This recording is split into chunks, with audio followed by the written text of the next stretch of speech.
आप सुन रहे हैं बुलंद आवाज विद संदीप दुबे। नमस्कार, हाजिर हूं आपका दोस्त संदीप दुबे बुलंद आवाज लेकर। डॉक्टर भीमराव जी अंबेडकर हमारे संविधान रचयिता, उन्होंने हम आम लोगों को कुछ ऐसे अधिकार दिए हैं जिनके बारे में आम तौर पर हर किसी को पता नहीं होता और जिसकी जानकारी के अभाव में आम जनता को बहुत सारी समस्याओं का सामना करना पड़ता है। वहीं कुछ जानकारियां मैं आपसे साझा करना चाहता हूं ताकि आप लोगों की आवाज को बुलंद आवाज बनाया जा सके। सुनते रहिए बुलंद आवाज with Sandeep Dubey. Drunk and driving करते समय यदि आपके 100 ml ब्लड में अल्कोहल का लेवल 30 मिलीग्राम से ज्यादा मिलता है तो पुलिस आपको मोटर वाहन एक्ट 1988 सेक्शन 185 202 के तहत बिना किसी वारंट के गिरफ्तार कर सकती है। हेलमेट। मोटर वाहन अधिनियम की धारा 129 में वाहन चालकों को हेलमेट लगाने का प्रावधान है। मोटर वाहन अधिनियम की धारा 128 में बाइक पर 2 व्यक्तियों का बैठने का प्रावधान है, लेकिन ट्रैफिक पुलिस के द्वारा गाड़ी या मोटरसाइकिल की चाबी निकालना बिल्कुल ही गैर कानूनी है। इसके लिए आप चाहे तो उस कांस्टेबल या अधिकारी के खिलाफ कानूनी कार्यवाही करवा सकते हैं। यदि आपका चालान बिना हेलमेट या किसी अन्य कारण से काट दिया जाता है तो मोटर वाहन संशोधन विधेयक 2016 के तहत फिर दोबारा उसी अपराध के लिए उसी दिन आपका चालान नहीं काटा जा सकता। FIR लिखने से मना करने पर भारतीय दंड संहिता 166A के तहत पुलिस ऑफिसर गंभीर मामलों में FIR लिखने से मना नहीं कर सकती। यदि वो ऐसा करती है तो उन्हें 6 महीने से लेकर 1 साल तक की जेल हो सकती है। IPC सेक्शन 323 आपसी मारपीट जैसे किसी को चांटा मारना, ऐसे मामले की शिकायत थाने में की जा सकती है, लेकिन ये मामला कॉग्निजेबल ऑफेंस की कैटेगरी में नहीं आता, इसीलिए पुलिस सीधे FIR दर्ज नहीं करती है। फिर भी शिकायती को चाहिए कि वह पुलिस से शिकायत करे। एक्ट 1861 के तहत कोई भी पुलिस हमेशा ड्यूटी पर रहती है, चाहे उसने यूनिफॉर्म पहनी हो या नहीं। अगर राज्य के किसी भी कोने में आधी रात में कोई घटना या अपराध होता है तो वो ये नहीं कह सकता कि वो ड्यूटी पर नहीं है और उसकी मदद नहीं कर सकता, क्योंकि वो हमेशा ड्यूटी पर रहता है। पानी और शौचालय का इस्तेमाल। भारतीय अधिनियम 1887 के तहत भारत के प्रत्येक नागरिक को यह अधिकार है कि वो भारत के किसी भी होटल में, चाहे वो 5 स्टार ही क्यों ना हो, फ्री में पानी पी सकता है और शौचालय का इस्तेमाल कर सकता है। यदि कोई भी होटल मालिक आपको ऐसा करने से रोकता है तो आप उसके खिलाफ लीगल एक्शन ले सकते हैं। बाहरी संबंध। भारतीय दंड संहिता व्यभिचार धारा 498 के तहत कोई भी शादीशुदा व्यक्ति किसी अविवाहित लड़की या विधवा महिला से उसकी सहमति से शारीरिक संबंध बनाता है तो यह अपराध की श्रेणी में नहीं आएगा। Live in relationship. यदि कोई वयस्क लड़का या लड़की अपनी मर्जी से लिव इन रिलेशनशिप में रहना चाहते हैं तो घरेलू हिंसा अधिनियम 2005 के तहत यह गैर कानूनी नहीं होगा और इन दोनों से पैदा होने वाली संतान भी गैर कानूनी नहीं होगी। इसके अलावा संतान को अपने माता पिता की संपत्ति में हक भी मिलेगा। टैक्स उल्लंघन के मामले में कर वसूल अधिकारी को आयकर अधिनियम 1961 के तहत आपको गिरफ्तार करने का अधिकार है, लेकिन गिरफ्तारी से पहले उसे आपको नोटिस भेजना पड़ेगा। केवल टैक्स कमिश्नर ही यह फैसला कर सकता है कि आपको कितनी देर तक हिरासत में रखना है। हिंदू मैरिज एक्ट की धारा 13 के तहत कोई भी पति या पत्नी कोर्ट में तलाक के लिए अर्जी दे सकता है यदि उसके पास निम्न कारण है तो शादी के बाहर शारीरिक रिश्ता बनाना, शारीरिक व मानसिक प्रताड़ना, नपुंसकता, बिना बताए छोड़कर जाना, हिंदू धर्म छोड़कर कोई और धर्म अपनाना, पागलपन, लाइलाज बीमारी, वैराग्य लेने और 7 साल तक कोई अता पता नहीं होने के कारण तलाक की अर्जी दाखिल की जा सकती है। यदि खाना बनाते समय आपका गैस सिलेंडर फट जाए तो आप जान और माल की भरपाई के लिए गैस सिलेंडर कंपनी से 40 लाख रुपए तक की डिमांड कर सकते हैं। यह राशि आपकी मदद के रूप में दी जाती है। अधिकतम खुदरा।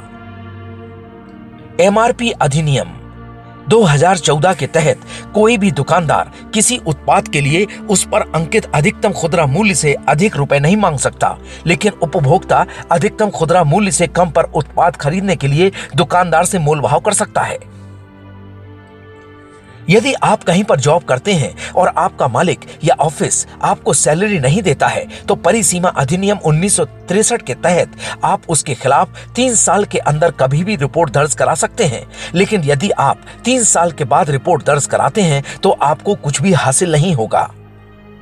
यदि कोई सार्वजनिक जगहों पर आपत्तिजनक या अश्लील हरकतें करते हुए पकड़े जाते हैं तो भारतीय दंड संहिता की धारा 294 के तहत 3 महीने तक की कैद भी हो सकती है।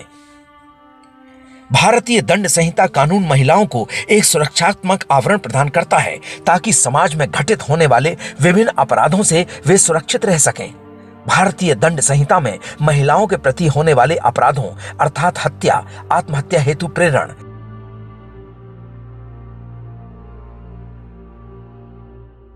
दहेज मृत्यु, समान पारिश्रमिक अधिनियम 1976 के तहत महिलाओं को पुरुषों के समतुल्य समान कार्य के लिए समान वेतन देने के लिए पारित किया गया है। मातृत्व लाभ अधिनियम 1961 के तहत कोई भी कंपनी किसी भी गर्भवती महिला को नौकरी से नहीं निकाल सकती। यदि कोई कंपनी ऐसा करती है तो उसे अधिकतम 3 साल तक की सजा हो सकती है। मैटरनिटी बेनिफिट्स एक्ट के तहत एक प्रेग्नेंट महिला 26 सप्ताह तक मैटरनिटी लीव ले सकती है। इस दौरान महिला की सैलरी में कोई कटौती नहीं की जाती है। पृथक शौचालय एवं स्नान गृह। अंतरराज्यिक प्रवासी कर्मकार अधिनियम 1979 पारित करके विशेष नियोजनों में महिला कर्मचारियों के लिए पृथक शौचालय एवं स्नान गृहों की व्यवस्था करना अनिवार्य किया गया है। इसी प्रकार ठेका श्रम अधिनियम 1970 द्वारा यह प्रावधान रखा गया है कि महिलाओं से एक दिन में मात्र 9 घंटे में ही कार्य लिया जाए। महिला गिरफ्तारी। दंड प्रक्रिया संहिता 1973 के तहत केवल महिला पुलिसकर्मी ही महिलाओं को गिरफ्तार करके थाने में ला सकती है। कोई भी पुरुष पुलिसकर्मी किसी भी महिला को गिरफ्तार करने का अधिकार नहीं रखता है। पुलिस किसी भी महिला को शाम 6 बजे के बाद और सुबह 6 बजे से पहले गिरफ्तार नहीं कर सकती, परंतु गंभीर अपराध के मामले में मजिस्ट्रेट से लिखित आदेश प्राप्त होने पर ही एक पुरुष पुलिसकर्मी किसी भी महिला को गिरफ्तार कर सकता है। भारतीय दंड संहिता की धारा 294 के अंतर्गत सार्वजनिक स्थान पर बुरी बुरी गालियां देना एवं अश्लील गाने आदि गाना जो कि सुनने पर बुरे लगे।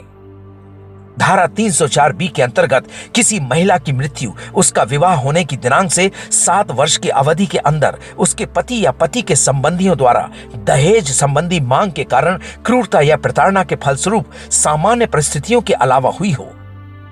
धारा 306 के अंतर्गत किसी व्यक्ति द्वारा किए गए कार्य के फलस्वरूप की गई आत्महत्या।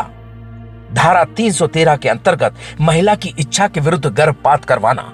धारा 314 के अंतर्गत गर्भपात करने के उद्देश्य से किए गए कृत्य द्वारा महिला की मृत्यु हो जाना। धारा 315 के अंतर्गत शिशु जन्म को रोकना या जन्म के पश्चात उसकी मृत्यु के उद्देश्य से किया गया ऐसा कार्य जिससे मृत्यु संभव हो। धारा 316 के अंतर्गत सजीव नवजात बच्चे को मारना। धारा 318 के अंतर्गत किसी नवजात शिशु के जन्म को छुपाने के उद्देश्य से उसके मृत शरीर को गाड़ना अथवा किसी अन्य प्रकार से निराकरण। धारा 354 के अंतर्गत महिला की लज्जाशीलता भंग करने के लिए उसके साथ बल का प्रयोग करना। धारा 363 के अंतर्गत विधिपूर्ण संरक्षण से महिला का अपहरण करना। धारा 364 के अंतर्गत हत्या करने के उद्देश्य से महिला का अपहरण करना। धारा 366 के अंतर्गत किसी महिला को विवाह करने के लिए विवश करना या उसे भ्रष्ट करने के लिए अपहरण करना। धारा 371 के अंतर्गत किसी महिला के साथ दास के समान व्यवहार। धारा 372 के अंतर्गत वेश्यावृत्ति के लिए 18 वर्ष से कम आयु की बालिका को बेचना या भाड़े पर देना। धारा 373 के अंतर्गत वेश्यावृत्ति आदि के लिए 18 वर्ष से कम आयु। धारा 376 के अंतर्गत किसी महिला से कोई अन्य पुरुष उसकी इच्छा एवं सहमति के बिना या भयभीत कर सहमति प्राप्त कर अथवा उसका पति बनकर या उसकी मानसिक स्थिति का लाभ उठाकर या 16 वर्ष से कम उम्र की बालिका के साथ उसकी सहमति से दैहिक संबंध करना या 15 वर्ष से कम आयु की लड़की के साथ उसके पति द्वारा संभोग। कोई पुलिस अधिकारी, सिविल अधिकारी, प्रबंधन अधिकारी, अस्पताल के स्टाफ का कोई व्यक्ति गर्भवती महिला, 12 वर्ष से कम आयु की लड़की जो उनके अभिरक्षण में हो, अकेले या सामूहिक रूप से बलात्कार करता है, इसे विशिष्ट श्रेणी का अपराध माना जाकर विधान में इस धारा के अंतर्गत कम से कम 10 वर्ष की सजा का प्रावधान है। 144A के अनुसार बलात्कार के प्रकरण में न्यायालय के समक्ष पीड़ित महिला यदि ये कथन देती है कि संभोग के लिए उसने सहमति नहीं दी थी, तब न्यायालय ये मानेगा कि उसने सहमति नहीं दी थी। इस तथ्य को नकारने का भार आरोपी पर होगा। दहेज महिलाओं का स्त्री धन होता है। यदि दहेज का सामान ससुराल पक्ष के लोग दुर्भावनावश अपने कब्जे में रखते हैं तो धारा 405, 406 का अपराध होगा। दंड प्रक्रिया संहिता 1973 में महिलाओं को संरक्षण प्रदान करने की व्यवस्था है। अतः महिलाओं को गवाही के लिए थाने बुलाना, अपराध घटित होने पर उन्हें गिरफ्तार करना, महिला की तलाशी लेना और उसके घर की तलाशी लेना आदि पुलिस प्रक्रियाओं को इस संहिता में वर्णित किया गया है। इन्हीं वर्णित प्रावधानों के तहत न्यायालय भी महिलाओं से संबंधित अपराधों का विचारण करता है। यौन उत्पीड़न की शिकार महिलाओं को अपने नाम की गोपनीयता बनाए रखने का पूरा अधिकार है। ऐसे मामलों में कोई महिला किसी महिला पुलिस अधिकारी की मौजूदगी में या फिर जिलाधिकारी के सामने मामला दर्ज करा सकती है। यौन उत्पीड़न अधिनियम के तहत आपको वर्किंग प्लेस पर हुए यौन उत्पीड़न के खिलाफ शिकायत दर्ज कराने का पूरा हक है। केंद्र सरकार ने भी महिला कर्मचारियों के लिए नए नियम लागू किए हैं, जिसके तहत वर्किंग प्लेस पर यौन शोषण की शिकायत दर्ज होने पर महिलाओं को जांच लंबित रहने तक 90 दिन की पेड लीव दी जाएगी। किसी मामले में अगर आरोपी एक महिला है तो उस पर की जाने वाली कोई भी चिकित्सा जांच प्रक्रिया किसी महिला द्वारा या किसी दूसरी महिला की मौजूदगी में ही की जानी चाहिए। रेप की शिकार हुई किसी भी महिला को मुफ्त कानूनी मदद पाने का पूरा अधिकार है। पुलिस थानाध्यक्ष के लिए यह जरूरी है कि वो विधिक सेवा प्राधिकरण को वकील की व्यवस्था करने के लिए सूचित करे।